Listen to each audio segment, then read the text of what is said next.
Zina is not just a mistake. It is one of the most destructive sins a person can commit. In Islam, it is not treated as something small or private. It is considered a major sin that damages the individual, harms families, and spreads corruption in society. Allah does not simply tell believers to avoid zina. In the Quran, Allah gives a powerful warning. Allah says, "Do not go near zina. Indeed, it is an immorality and an evil path." Notice something important in this verse. Allah does not only say, "Do not commit zina." Instead, He warns believers not even to go near it. This shows us that zina is not just a single act. It is a path that begins with small steps that may seem harmless at first, but slowly lead a person further and further away from the protection of Allah. Many people imagine that major sins happen suddenly, but the reality is that most sins begin with something small. A glance, a message, a conversation, and slowly those small steps begin to grow into something much more dangerous. Today we live in a world where zina is often treated as normal, movies promote it, music celebrates it, social media constantly encourages people to follow their desires. Many people are told that this behavior is harmless. They are told that it is freedom, love, or happiness. But Islam teaches us the reality. Zina destroys the heart, damages trust between people, breaks families, and leads to regret in this life and the next. In Islam, zina is not treated as a small mistake or a private choice. Allah places it among the gravest sins a person can commit. In Surah Al-Furqan, Allah describes the believers as those who do not associate partners with Him, do not kill a soul unjustly, and do not commit zina. These sins are mentioned together because they are among the most serious crimes. Associating partners with Allah destroys faith, murder destroys life, and zina destroys morality and family structure. The Prophet, peace be upon him, also warned about what happens when immorality spreads openly among people. He said that when immoral acts become widespread and are committed openly, diseases and afflictions will appear among people that were never known before. This reminds us that zina does not only affect the individuals involved, it has consequences that spread throughout society. One of the greatest wisdoms in Islam is that Allah blocks the path to sin before the sin itself happens. Zina rarely begins with the act itself. Instead, it begins with small steps, a glance that is not lowered, repeated looks, a conversation that begins casually, then the conversation becomes more personal, then come private messages, then secrecy, then emotional attachment, and eventually the heart becomes comfortable with something that once felt wrong. This is exactly how Shaitan works. Shaitan does not usually push someone into a major sin immediately. Instead, he leads them step by step, a small step today, another step tomorrow, until eventually the person crosses a line they once believed they would never cross. That is why Allah commands believing men and believing women to lower their gaze and guard their modesty. These commands are not meant to make life difficult. They exist to protect believers from falling into harm. One of the greatest dangers of zina is the damage it causes to the heart.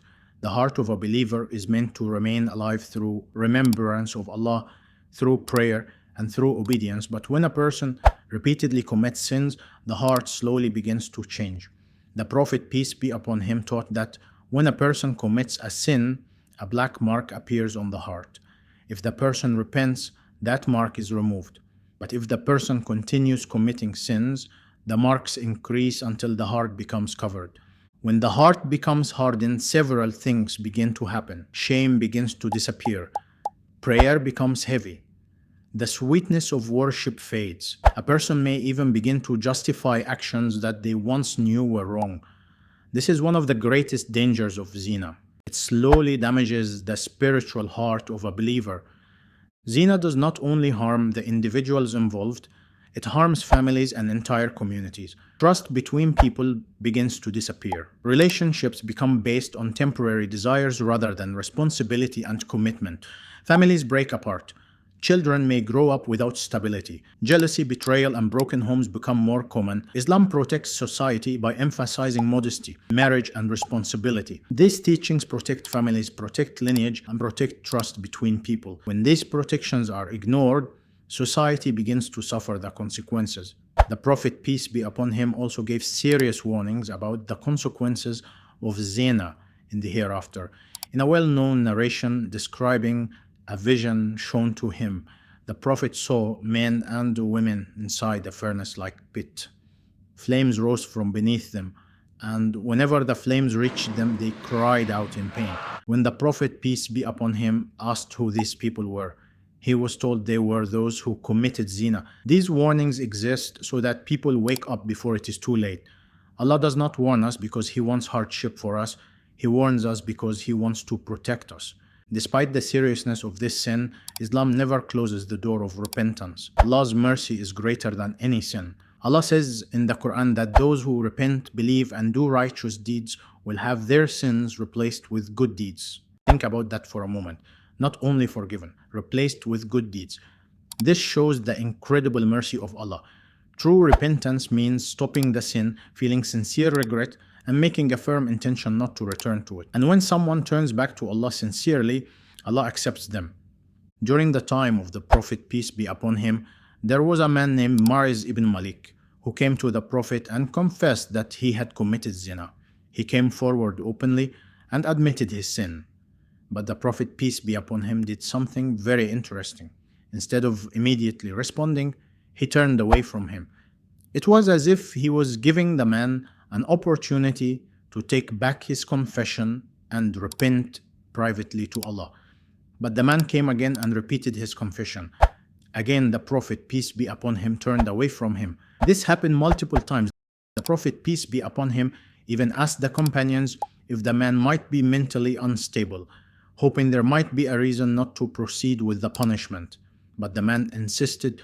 He wanted to purify himself from the sin he had committed.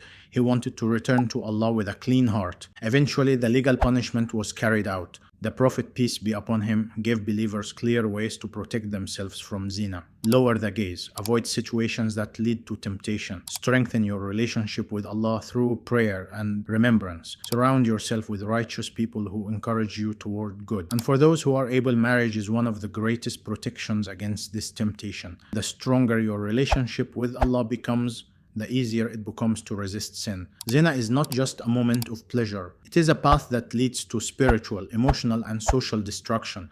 That is why Allah warned believers not even to go near it. The world may try to normalize it, but the truth does not change. True peace comes from protecting your heart, guarding your faith, and obeying Allah. And the one who protects their faith in a world full of temptation is someone who Allah will reward greatly.